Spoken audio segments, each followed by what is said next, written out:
Bilang kalau kita itu harus memilih, cari lihat backgroundnya, mencari segala informasinya. Kalau misalkan anak-anak muda di sini kayak, yaudah deh saya pilih Anies gitu. Apa dampak baiknya untuk anak generasi muda, Pak? Semua lagi kita channel yang perlu imajinasi rumah gratis tidak bayar. Subscribe. Pertanyaannya adalah, kan masih banyak nih anak generasi muda yang masih bodoh amat terhadap politik dan pemilu untuk 2024. Apakah ada kerugian kepada negeri ini ketika anak muda sekarang itu golput? Gini, soal anak muda pemilu, ketika ada pemilihan umum ya, pilpres dan lain-lain, mungkin kan kita anggap satu suara, does it matter gitu. Iya. Ya, tapi kalau satu suara itu berpikir does it matter dan ada 10 juta orang yang berpikir begitu, maka that 10 million does matter. Okay? Dan kalau sekarang kita misalnya melihat biar diurusin orang lain, itu mungkin dianggap biasa sampai ada kebijakan-kebijakan berdampak. Misalnya nih, udah aja biar terserah ambil keputusan. Ternyata keputusan diambil, uang kuliahnya mahal, biaya pendidikannya mahal, kesehatannya mahal. Itu keputusan politik. Jadi menurut saya anak-anak muda ikut menentukan, ikut ambil pilihan, tapi lihat apa yang ditawarkan, apa rekam jejaknya, apa rencananya ke depan, dari situ tentukan bahwa ini akan berdampak bagi kita. Kalau diam, nanti kita akan menanggung konsekuensinya dan itu bisa mahal harganya. Tuh dengerin ya, jangan golput. Ya, bahkan bukan hanya anak muda, petani aja nih. Petani. Ya, petani, nelayan. Barangkali mereka menganggap ya saya nggak usah ikut-ikut. Sampai satu ketika ada keputusan-keputusan soal pupuk, soal jaring, soal itu yang ternyata berdampak kepada dia. Nah sekarang orang mulai sadar, lebih baik saya terlibat, mengorganisir, menentukan kami inginnya A, B, C, D. Itu ditawarkan dan itu kemudian jadi bagian dari keputusan gitu. Tadi kan Mas Anies bilang kalau kita itu harus memilih, cari lihat backgroundnya, mencari segala informasinya. Kalau misalkan anak-anak muda di sini kayak, yaudah deh saya pilih Anies gitu. Apa dampak baiknya untuk anak generasi muda, Pak? Jadi gini, anak-anak muda itu punya energi lebih, perspektifnya baru. Ini bukan saya katakan karena di sini banyak anak-anak muda aja, tapi memang selalu begitu. Dan itu sebabnya saya senang sekali selalu bekerja sama dengan anak-anak muda. Dari mulai dulu ketika apapun kegiatan dikerjakan, apa itu gerakan Indonesia Mengajar, gerakan turun tangan, gerakan Indonesia Membaca, semuanya adalah melibatkan anak-anak muda. Jadi ke depan seperti kami kerjakan di Jakarta, begitu banyak proyek-proyek di Jakarta dikerjakan bersama anak muda. Dan apa yang menarik? Selalu muncul terobosan baru yang tidak terfikirkan oleh generasi yang lebih tua. Anak muda selalu bawa kebaruan, anak muda selalu bawa perspektif yang menyegarkan. Dan itu yang ditawarkan ke depan. Jadi pelibatan anak muda, kemudian sifatnya kolaboratif. Jadi kerja bersama, setara, dan kebijakan-kebijakan yang dibuat disusun sesuai dengan apa yang menjadi aspirasi, sesuai dengan apa yang menjadi kebutuhan bagi anak-anak muda. Yang saya tawarkan, kami sudah melakukan di Jakarta, pendekatannya seperti itu. Jadi ini bukan akan, tapi ini meneruskan yang sudah pernah dikerjakan. Oke, halo Pak Anies, kenalin nama aku Abigail dari Warisap Indonesia dan Bijak Memilih. Mau bertanya, jadi di hidup ini kan Pak kita punya banyak tujuan-tujuan yang mungkinnya baik, tapi sayangnya realitas di lapangan dan realitas kehidupan untuk mencapai sebuah tujuan yang mungkin dampaknya baik ini nih mungkin harus melewati cara-cara yang quote and quote bisa dibilang dilematis secara etis atau yang kurang baik. Kayak aku yakin Pak Anies pasti punya banyak visi, gagasan yang baik untuk Indonesia, tapi semua itu kan percuma kalau nggak dilakukan, perubahan tidak bisa dilaksanakan gitu. Nah sayangnya mungkin tapi dalam berkampanye untuk memenangkan kontestasi ini mungkin harus ngelakuin hal-hal yang dilematis secara etis, misalnya berkoalisi, atau berteman sama grup tertentu karena masanya besar tapi mungkin mereka itu value-nya bertentangan, terus habis itu mungkin berbagi-bagi atau goreng isu-isu sara karena itu populer di masyarakat, bikin janji-janji yang wow yang masyarakat suka padahal mungkin mustahil untuk dilakuin atau tidak pernah di-plan untuk dilakuin gitu.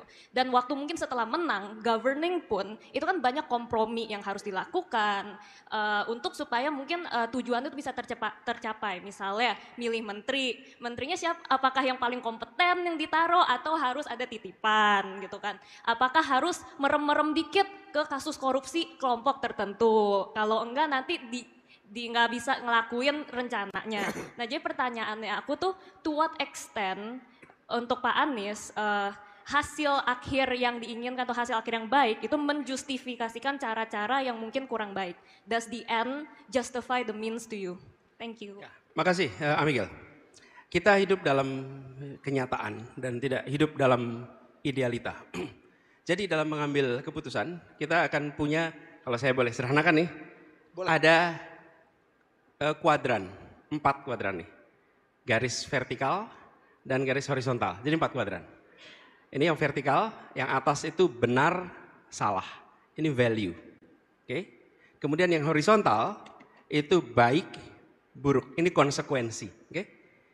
Kita seringkali hanya mau di satu kuadran, benar dan baik. Oke. Benar secara prinsip, baik secara konsekuensi. Dalam hidup, jangankan urus negara, suami istri aja kita akan ketemu dengan situasi nggak mungkin dalam satu kuadran itu saja, bukan? Jadi apa yang terjadi? Kita mungkin berada di kuadran kedua. Mengerjakan yang benar tapi konsekuensinya tidak baik. That's life. Nah, yang baik dan benar nggak ada perdebatan.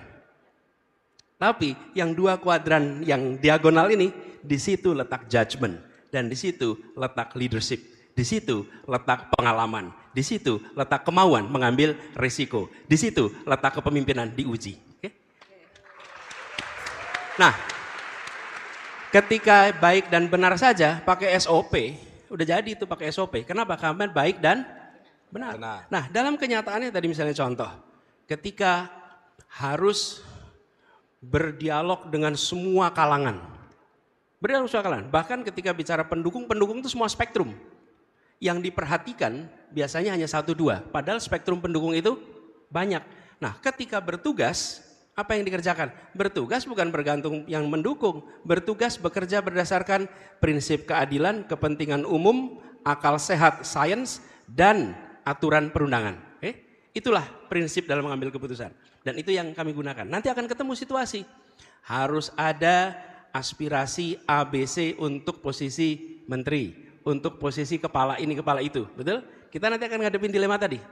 Nah, dilema tadi itu dijelaskan, dikomunikasikan, dan dibuatkan kriteria sehingga bisa menjadi parameter pengambil keputusan yang predictable.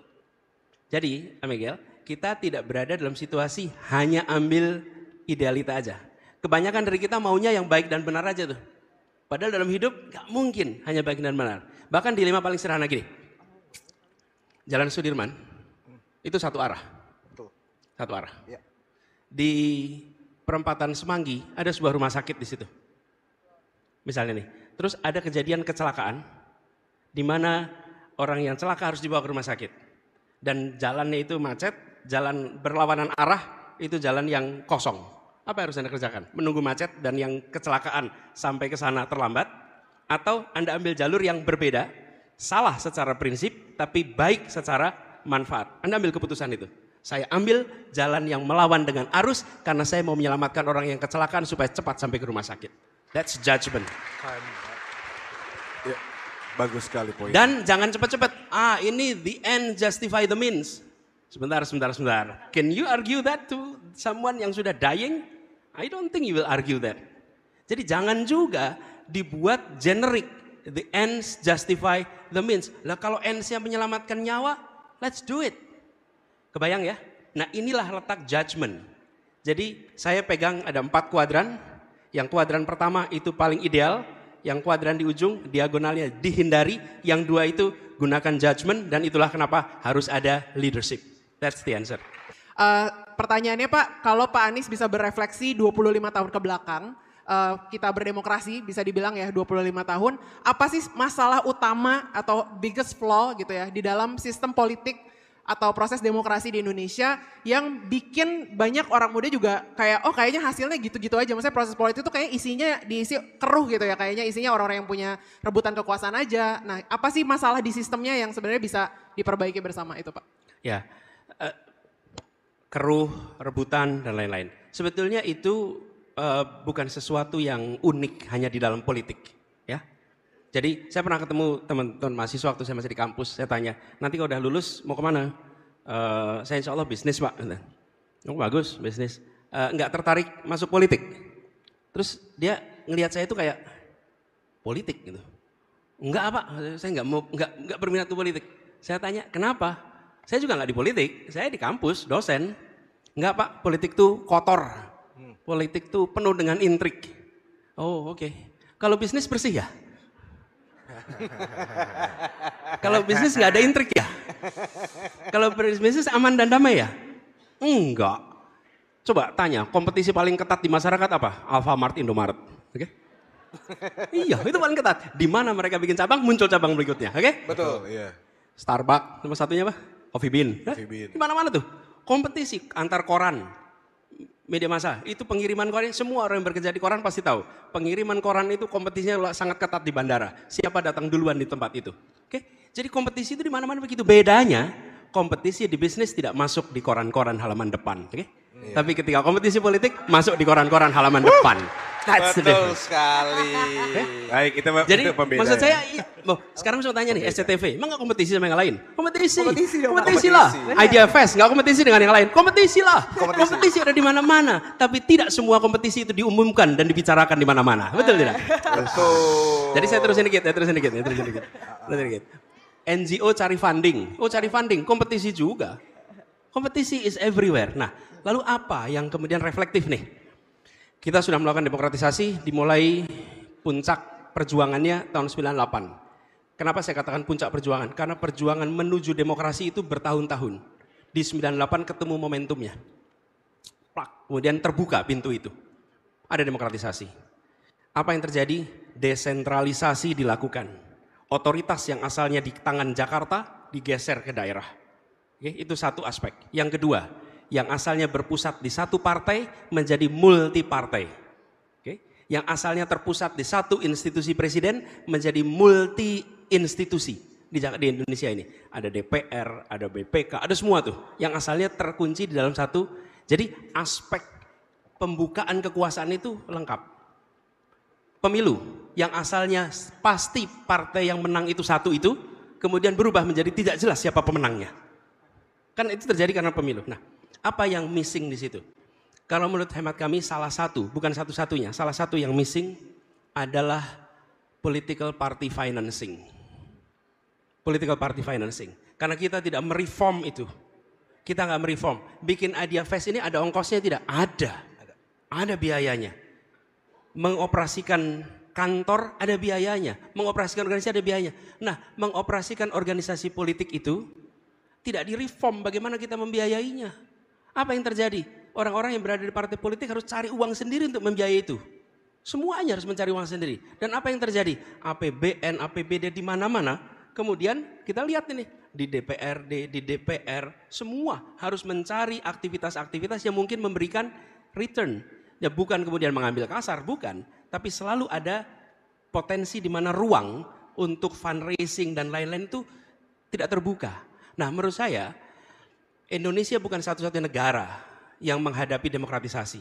Negara-negara lain sudah melakukan itu, negara demokrasi lain itu ada party financing, ini ada teorinya, ada prakteknya. Tinggal Indonesia mau melakukannya apa tidak. Kita dulu tidak mengalokasikan anggaran yang cukup untuk kepolisian. Kasihan, polisi itu harus bekerja di lapangan tanpa perlu anggaran. Sekarang sudah dialokasikan yang cukup, sehingga mereka bisa beroperasi bisa berkegiatan dengan ditutup anggaran yang cukup. Nah, menurut saya aspek yang harus dibereskan di Indonesia hari ini adalah political financing, unsurnya adalah political party financing, dan bila itu dikerjakan, maka insya Allah proses politik kita menjadi jauh lebih sehat.